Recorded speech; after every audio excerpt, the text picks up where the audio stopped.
G'day, g'day, and welcome to Morning Call for Thursday, the 24th of January 2019. I'm Fab.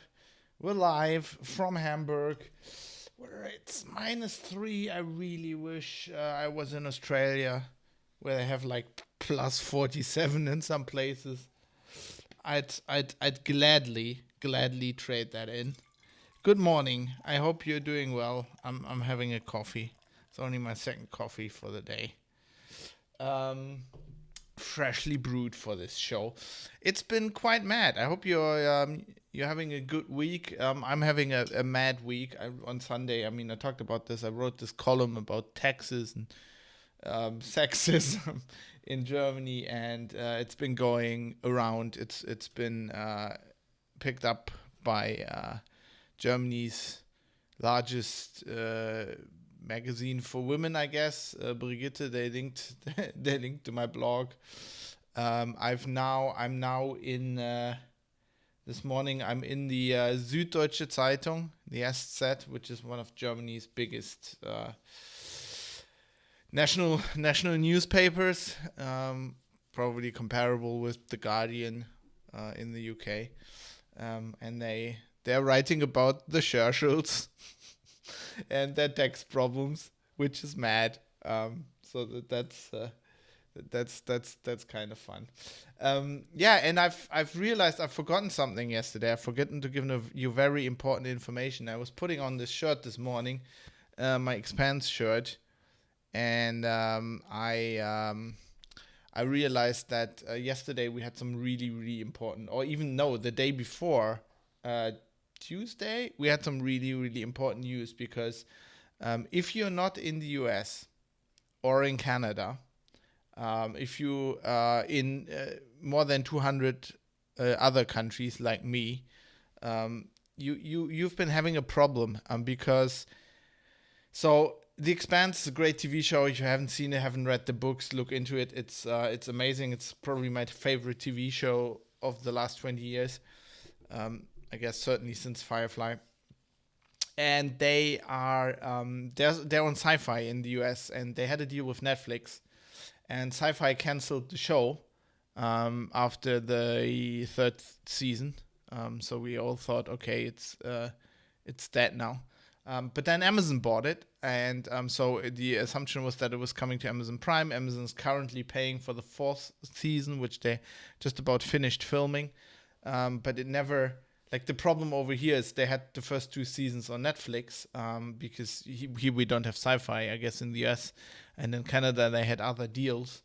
And so we could only watch the first two seasons. And season 3 has been out for over a year now, and you couldn't watch it. And because Netflix, I guess, was knowing that it was leaving, they didn't put that on. But now it's been announced that on February 8th, it's coming to Amazon Prime.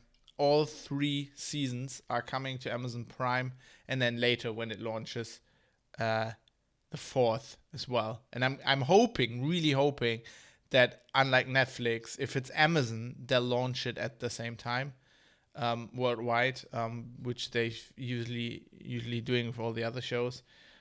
So I think that would be great. It's a great show. Anyway, I thought I'll give you those news they have officially announced that now. So I'm really looking forward to that. I haven't, I could have gotten season 3 by, I guess, shady means, but I feel that's part of the problem. I feel you have to kind of exert pressure. I was badgering them on Twitter regularly about this, and it's really cool that it's coming now.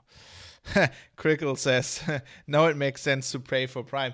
Actually, yes, I am actually. I'm the only shows that I watch on Netflix now are Star Trek, and as long as all of Star Trek is on there, it's well worth it to me.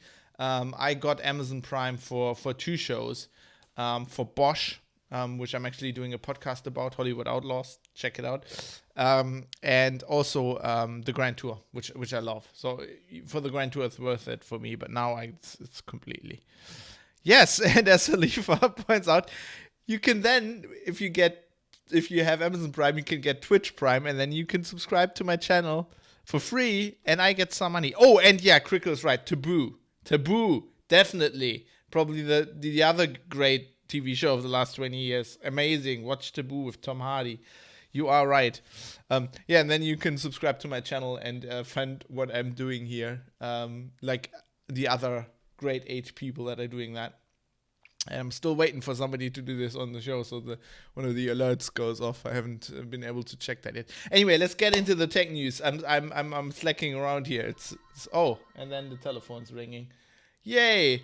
I'll be ignoring that because I'm live on the internet. I'm sorry, guys. I can't really turn it off because it's over there. I was wondering how long it would happen till something like this happens. I guess they tried to ring me on my cell as well, but I have turned that off. Oh, is it making sounds? I can't really hear that because I'm not wearing my headset. I hope it does. Halifa has cheered. That's great. I think, yes, sound. Way, that's amazing. Thank you for that, Halifa. You're great. It works. Anyway, let's get into the news. We need news. So what's been happening? I've been talking about yesterday that Google has, or the day before, I can't remember anymore, that Google has been giving a GDPR fine